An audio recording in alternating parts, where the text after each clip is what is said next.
Hop, une petite aparté, excusez-moi de vous déranger. Avant de vous lancer le zap, sachez que cet épisode devait sortir samedi dernier. Malheureusement, j'ai eu un petit imprévu. J'ai renversé mon café sur mon ordinateur. Mais plus de peur que de mal, je l'ai enfin récupéré. Donc voici l'épisode de samedi dernier. Bon zap à tous.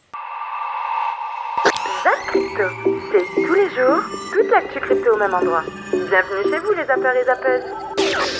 Bonjour la cryptosphère, on se retrouve pour un petit zap du week-end et on commence direct avec notre Fear and Greed Index côté crypto qui se trouve à 60 dans la zone de grid. Du côté des marchés US, nous sommes également dans la zone de grid à 69. Avant de vous laisser au zap, sachez qu'on se retrouve demain pour le live du dimanche. J'aurai peut-être un petit peu de retard, mais je devrais être là entre 22 et 22h30. Alors n'oubliez pas de laisser vos petits commentaires sous les apps crypto pour tenter votre chance et vous pouvez même remonter à la semaine dernière vu qu'on n'avait pas fait de tirage au sort. Et en parlant de NFT, sachez que Bulbidou vous fait gagner plein de NFT de la chaîne et je vous invite à découvrir son thread qu'il a fait sur la chaîne Zap Crypto. Je vous mets le lien en haut à droite. Je vous rappelle que les NFT de la saison 2 vous donnent accès à la possibilité de recevoir plein de rewards.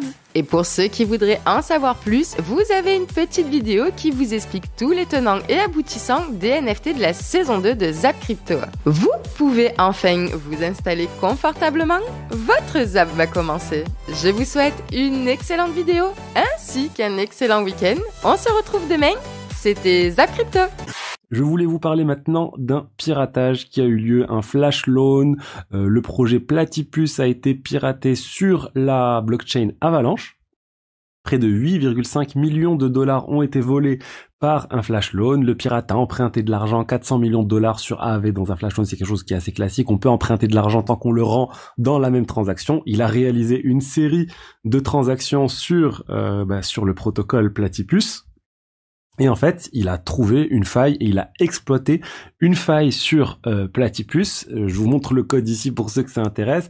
Globalement, il y avait une erreur. Il y avait une erreur de placement dans le code. Et là, je peux vous montrer en fait à quel point c'est facile de faire des erreurs dans le code et ce qui arrive à un certain nombre de projets qui viennent d'arriver à ce projet. En fait, ils avaient quatre lignes de contrôle qui permettaient de vérifier est-ce que l'utilisateur avait suffisamment d'argent avant de pouvoir réaliser l'opération. Le problème, c'est que ces 4 lignes de code aient été mises avant que la dette de l'utilisateur et que le montant en fait que l'utilisateur doit soit réinitialisé. Et au final en fait quand l'utilisateur faisait une demande de retrait, un retrait emergency withdrawal, un retrait d'urgence pour retirer tout ce qu'il avait, il y avait cette inversion qui avait été faite et au final on contrôlait pas que l'utilisateur n'avait plus suffisamment d'argent et l'utilisateur arrivait à retirer tout l'argent possible. Donc ils ont corrigé ça, ils sont juste bougé, et voilà les lignes rouges, ils l'ont bougé vers le bas, un peu plus bas, après que on ait mis user amount à 0, user factor à 0, et voilà, une fois que ça a été implémenté, que les diverses opérations ont été réalisées, et là ça pose plus de problème. Mais vraiment ça montre à quel point c'est facile en fait de faire des erreurs quand on fait des codes, les audits de code sont nécessaires. Et voilà, j'espère que on aura une meilleure sécurité globale de tous les projets crypto bientôt, que les utilisateurs seront plus sensibilisés, que les développeurs seront plus sensibilisés parce que ça peut arriver vraiment à tous les projets. Et la bonne nouvelle, c'est qu'ils ont réussi à récupérer 2,4 millions de dollars du hacker. Donc sur les 8,5 millions, c'est déjà une bonne chose qui ait eu 2,4 millions récupérés. On n'a pas exactement comment ça a été récupéré, c'est grâce à la société Blocksec. A priori en fait, c'est le pirate qui s'est fait pirater. Le contrat qui permettait de réaliser le piratage a été attaqué par Blocksec qui travaillait pour le compte de Platypus pour récupérer une partie de l'argent. En tout cas, c'est ce qu'on comprend de tout ça.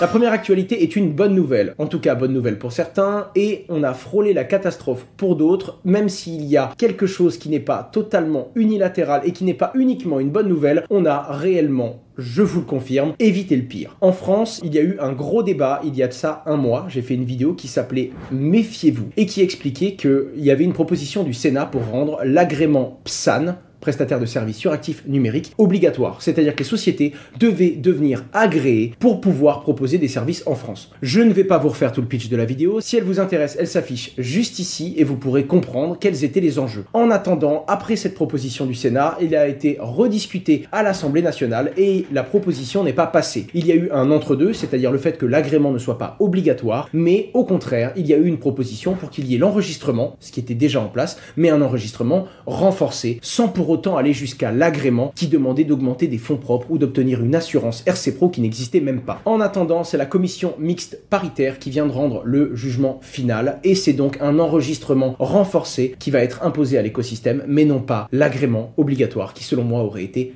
catastrophique pour l'écosystème. La plupart des sociétés qui ne sont même pas encore enregistrées ont jusqu'au 1er juillet 2023 pour s'enregistrer avec l'enregistrement souple, l'ancien, mais à partir du 1er janvier 2024, il faudra avoir un enregistrement renforcé pour pouvoir proposer, si vous êtes une entreprise française, des services à des utilisateurs français. De mon point de vue, ce n'est pas qu'une première petite victoire, c'est la France qui prend une bonne décision et pas à n'importe quel moment, au moment où les États-Unis prennent une très mauvaise décision. Aujourd'hui, on a la SEC qui annonce poursuivre Terraform Labs, donc Do Kwon, le fondateur de Terra, qui est d'ailleurs toujours introuvable. Il serait en Serbie, mais les autorités coréennes du Sud n'ont toujours pas réussi à le retrouver. Donc il est en fuite et on le recherche.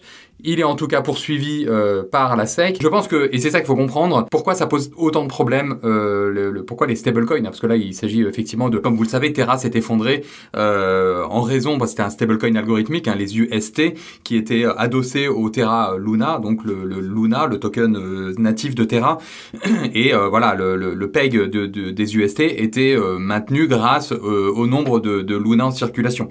Je vais pas revenir sur les détails, mais en l'occurrence, ce qu'on reproche ici, c'est donc à Do Kwon, c'est d'avoir floué tous ces investisseurs, et c'est pas en soi, c'est pas complètement faux. Donc ce qui est intéressant de comprendre, je pense, et je vais vous parler, je vous ai montré ce document la semaine dernière, qui est un document, un statement, une déclaration du système des banques centrales américaines, donc des Fed, et donc sur la possibilité pour les banques américaines d'émettre des cryptos. On a vu qu'ils étaient extrêmement frileux, mais il y avait tout un passage aussi sur lequel on parle donc des stablecoins, leur possibilité d'émettre parce qu'il y a des États qui ont commencé à se positionner en disant nous on va émettre notre propre stablecoin en gros, et donc évidemment ils ont dit non, nous on est clairement hostile.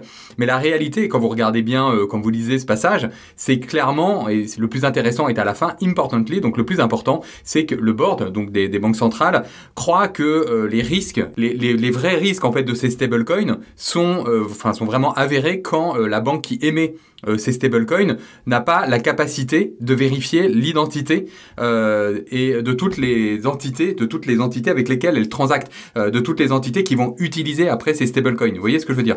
Et dans un autre temps, ça pourrait faire les affaires des crypto-monnaies de banque centrale, des CBDC, si on met les stablecoins de côté, et si on vient un petit peu ou beaucoup gêner le grand public en mettant des bâtons dans les roues des exchanges pour empêcher l'adoption, ça pourrait servir les banques centrales qui vont émettre leur propre crypto-monnaie et qui souhaitent aussi une adoption de leur monnaie numérique. Je vais vous passer quelques extraits, là c'est en Chine, ils font carrément des airdrops pour essayer de stimuler l'adoption et de séduire le grand public. Et on sait qu'en Chine, les crypto-monnaies ont été interdites. Les exchanges également. Et la Chine qui fait un pas de plus pour diffuser le yuan numérique. Et bien pour faire aimer, ou en tout cas adopter son yuan numérique, la Banque centrale chinoise a choisi de l'offrir tout simplement. On en parlait depuis quelques temps de ces stratégies des monnaies numériques de banque centrale. On a notre euro numérique qui est en cours de discussion pour a priori 2026-2027. La Chine l'a déjà exploité l'année dernière et là elle est en train d'essayer d'accélérer son adoption, et effectivement ils ont fait un peu ce qu'on pourrait comparer avec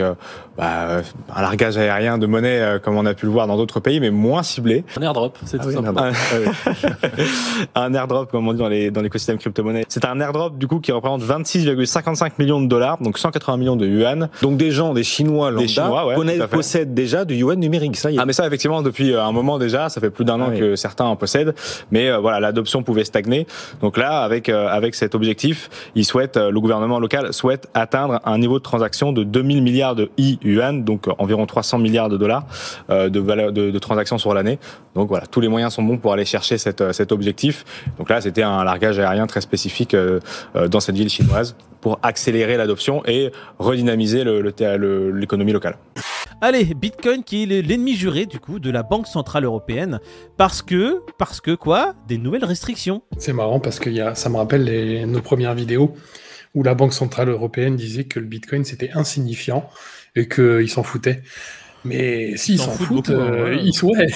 ils s'en foutent beaucoup. Hein. Imagine s'ils s'en foutaient pas. Ah, Non, mais mais- là, je sais pas du tout, mais là, tu t'imagines. Ouais, comme tu dis, s'ils s'en foutaient pas, je pense que toutes les secondes, on aurait des news sur le Bitcoin. Ah, c'est chaud. C'est Lagarde qui serait directement, tu vois, sur un pupitre. Bitcoin. Non, mais attendez, les gars, si vous en foutez, En tout cas, s'il laissez-nous y a tranquille. bien une entité qui veut vraiment couler ça, c'est bien la Banque centrale. Quand tu vois ce qu'ils veulent faire de la technologie blockchain, tu te doutes bien que Bitcoin, c'est à l'encontre de tout ça, quoi. Ce qu'ils veulent mettre en place, apparemment, c'est imposer une pondération de risque maximale de 1250%. Qu'est-ce que veut dire ce charabia? Eh bien, on va vous expliquer très simplement.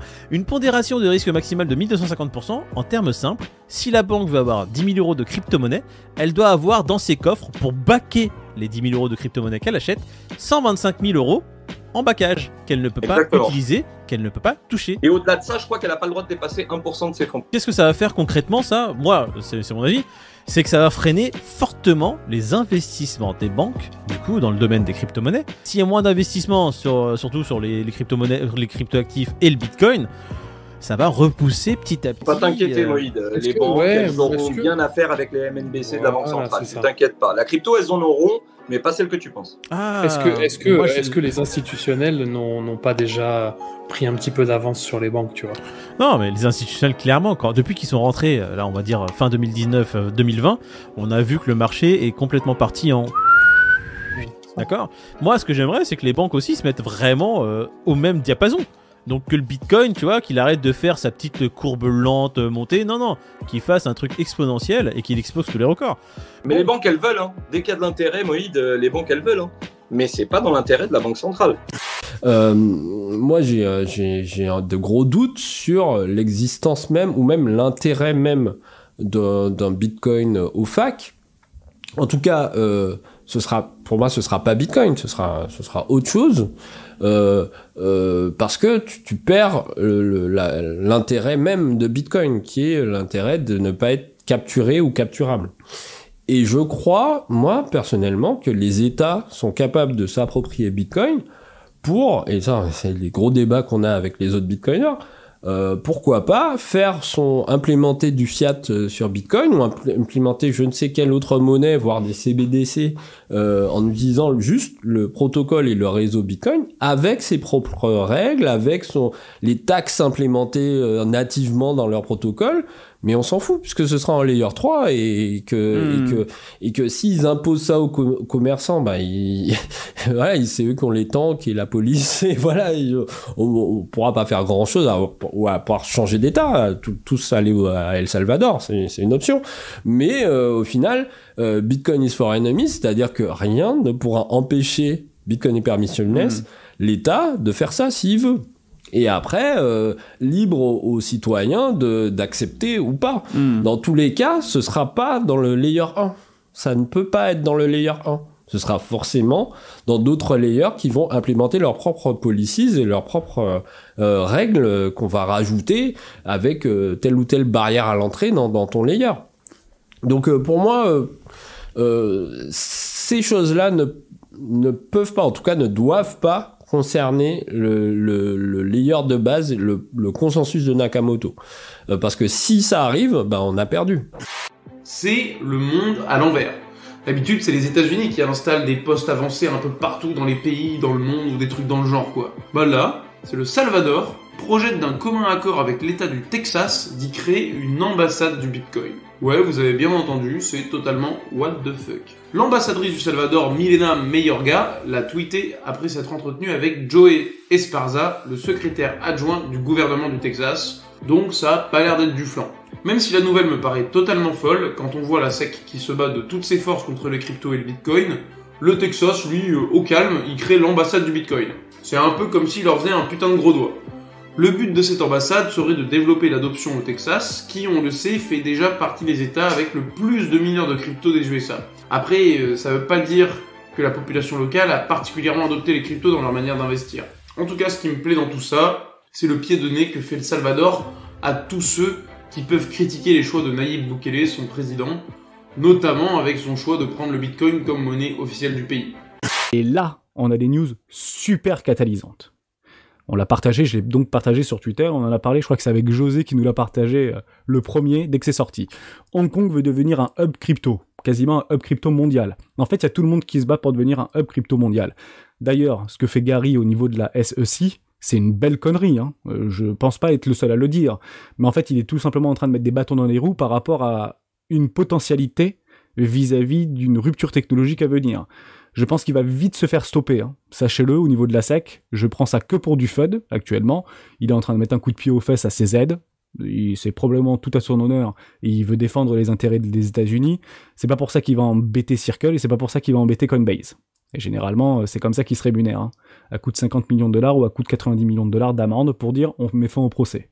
C'est typiquement américain, il faut être là-dedans, il faut essayer vraiment, plus vous y serez, plus vous allez comprendre un peu la rythmique, si vous voulez, la mécanique US par rapport à ces institutions de contrôle, si vous voulez. Mais à comparer avec l'AMF, on n'est pas dans le même monde, si vous voulez, mais c'est typiquement américain. Et là, il y a un truc qui est super intéressant, parce que Hong Kong veut devenir un crypto à partir du mois de juin. Les commerces, j'ai fait une faute, mais les commerces de crypto seront entièrement légaux pour tous les citoyens de Hong Kong, et y compris les institutions de Chine continentale. Wow! Donc potentiellement, une prédiction de raz-de-marée en devenir au niveau des liquidités.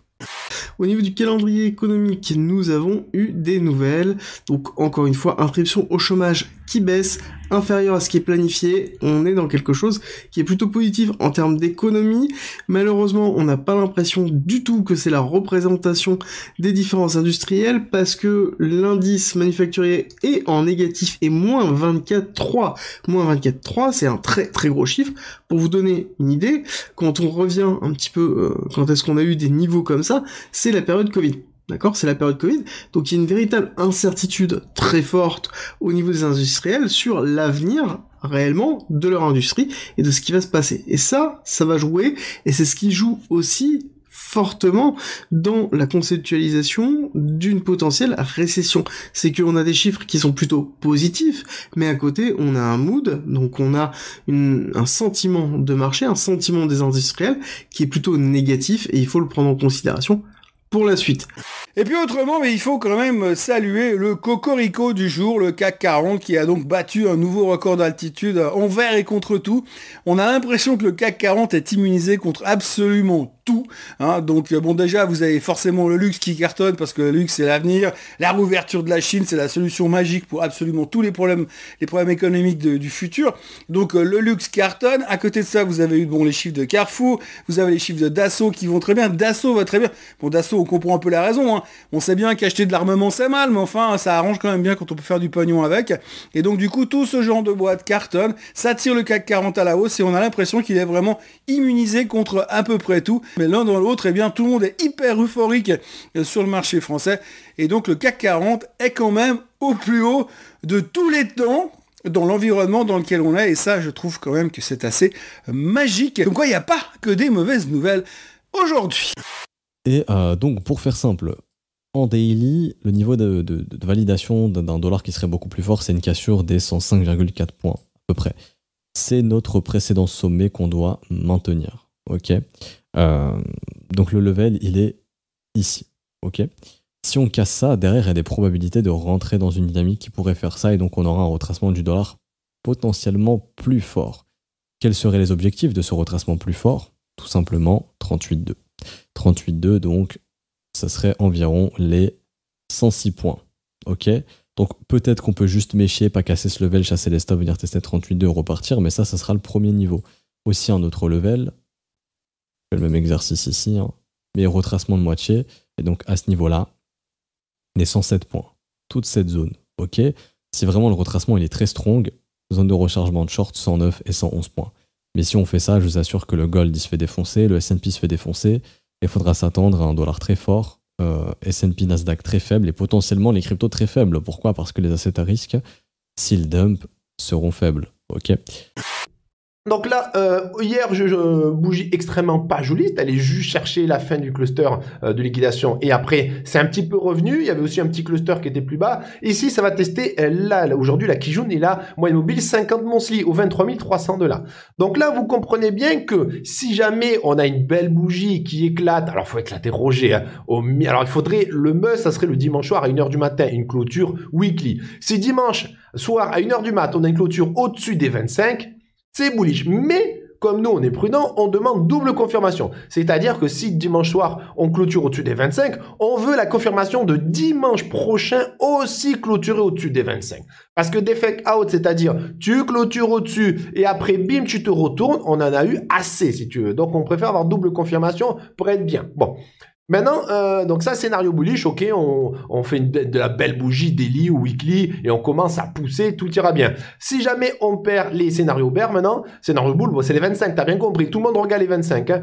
Et si on pousse au-dessus des 25, où on peut aller? Alors, prochain target, on peut avoir les 0,5 de Fibonacci, les 35 000 $. Il y a aussi le gros canal qui a été bien trituré pendant pas mal de temps ici, entre les 28 et les 32 000 $. On ira chercher ce canal et on verra bien ce que décideront. Sur le CME, on va voir juste après, il y a des résistances un peu plus intéressantes. Donc si jamais maintenant scénario bear, on perd les 23 289 $, direction la 300 daily ou 22 000, on perd les 22, direction les 21, tu perds les 21, direction les 20. Ce qui est bien, c'est que maintenant les grosses résistances, c'est à coup de 1000 si tu veux, c'est facile à retenir. Bon. Donc là, tu perds les 23, direction les 22, tu perds les 22, direction les 21, tu perds les 21, direction les 20, tu perds les 20, direction bear market continue tout simplement. Alors on fait un petit peu attention aussi lorsque tu as un prix comme ça qui monte mais que tu as un RSI qui descend et un MACD qui descend, il y a de quoi se poser 2-3 petites questions sur la montée du prix. Bon là on est quasi certain que ça a été juste du gros short squeeze dégueulasse. Maintenant est-ce que ce short squeeze va se transformer en un rallye haussier, une tendance haussière long terme? On ne sait pas encore, on verra bien.